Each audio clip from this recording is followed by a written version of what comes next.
spawn? I'll be right there. This is it!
Looking after tadpoles is a fantastic hobby and one that anyone can do.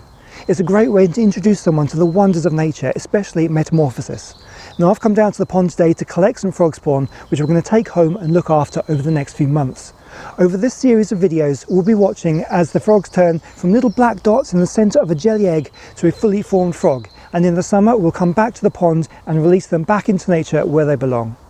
We've had some fantastically warm weather over the last few days and the frogs have been out in force laying their spawn in this pond. There are thousands in here.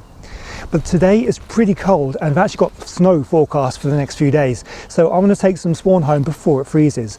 Now the spawn on the outside of the clumps will be vulnerable to the cold weather, but the spawn on the inside should be protected, so most of it will be fine, but that's why a frog lays thousands of eggs when only 1 in 50 will survive to become an adult.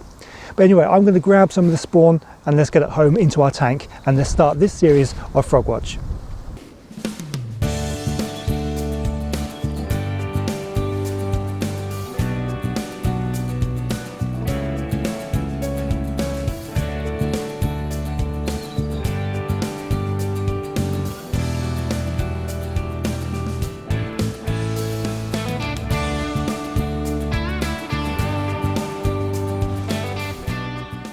Okay, so let's get home and get the spawn in the tank now that I've collected it, and this is one of the most exciting times of the year for me because it does mean that I'm going to get started on the series of Frog Watch, but not just Frog Watch. The entire spring and summer season are ahead of me, and that means a whole lot of wildlife videos, so make sure you subscribe for more of those. Let's get home. Okay, so this is the tank that I've got already set up, ready for the spawn. Now in just a moment I'll show you exactly how I set this up. But basically I just want to say that I've been floating the jar of spawn on top of the tank there for a couple of hours, and it just equalises the temperature between the water in the tank and the spawn that we collected from the pond. So just before I put the spawn into the pond, let me show you exactly how I set this tank up earlier in the week. Setting up a tadpole tank is really easy and doesn't require much to get started. You'll need a fish tank of any size. The bigger it is, the more tadpoles you can comfortably keep, but a small tank will do just fine for a smaller amount of tadpoles. I use white aquarium gravel, but you can use any type of aquarium substrate: gravel, sand, aquatic soil, or even nothing at all. The reason I use white gravel is it just makes it nice and easy to see the tadpoles, especially since I'm filming it. The gravel is usually covered in dust, so the first thing to do is to rinse it under running water. This prevents the water from becoming cloudy. Once the gravel is thoroughly cleaned, I add a few centimetres to the bottom of the tank. Then I fill the tank with water. You do need to be careful with the water quality.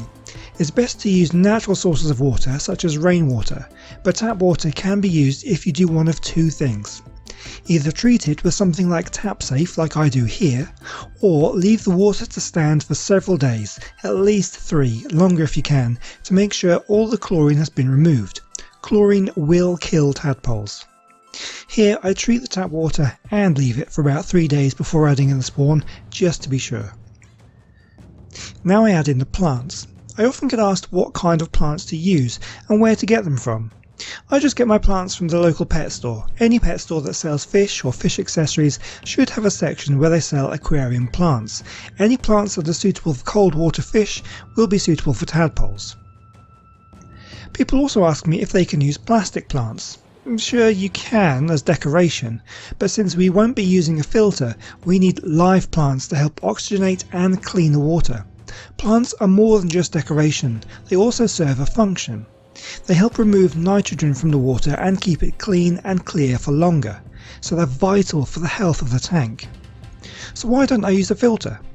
I often get asked if filters can be used, but no, don't use a filter. Tadpoles are actually poor swimmers and will get sucked into filter systems. Even if they don't get sucked into the filter, forcing them to swim against the current created by filters can exhaust them. All in all, filters are a really bad idea for tadpoles. If you struggle to keep your water clean, just add more plants, or change your water more often. We'll get into that in a later video. One other thing I do is to add in some broken up pieces of cuttlefish bone. Just drop in a few pieces in the tank. Once again, this can be bought from most pet stores. It's the kind of thing you give to budgies to chew on. This is a good source of calcium, something that can be missing from aquarium setups. The last thing to think about is the position of the tank. Make sure it gets some natural sunlight, as this is needed for proper development in tadpoles. A lack of sunlight can lead to deformities as they grow. If you don't think your tank will get enough sunlight, you may need to add a UV bulb like I'm doing here. And that's it, it's pretty straightforward. All you need to do next is to add your spawn or tadpoles. Well, hopefully you found that useful. I know there's loads of you who've already set up tanks and have already got tadpoles. I seem to be way behind a lot of people in the comments I've been getting on my videos recently, but hopefully this will still be useful for you and interesting. If you're following along with the series, do let me know down in the comment section. But let's get the spawn into the tank.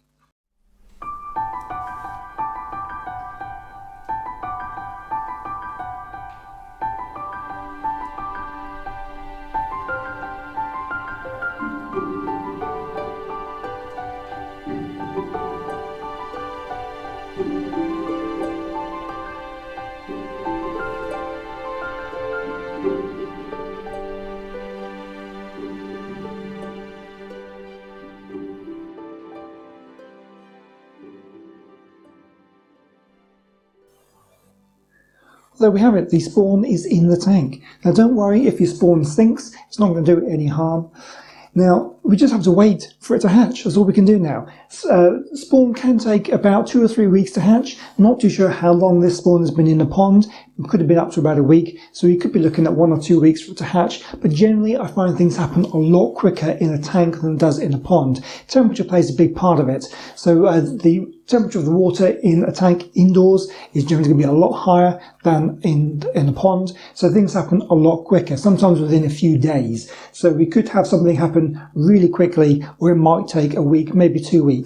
We'll just have to wait and see, and you'll know as soon as the next episode of Frog Watch appears on the channel. So make sure you subscribe, hit that bell, all that kind of stuff, and make sure you come back next time we have a Frog Watch episode to see how they developed. So for the next few days and weeks, I'll be documenting the changes in these eggs. These next few weeks on the channel will be super action-packed, full of frog action, so make sure you come back and see all that. But for now, I think that's pretty much all I have for you this week. So we just have to wait and see what happens to these eggs, and I'm super excited to get started on the regular videos again. So hopefully I will see you next time. Thank you so much for watching, and goodbye.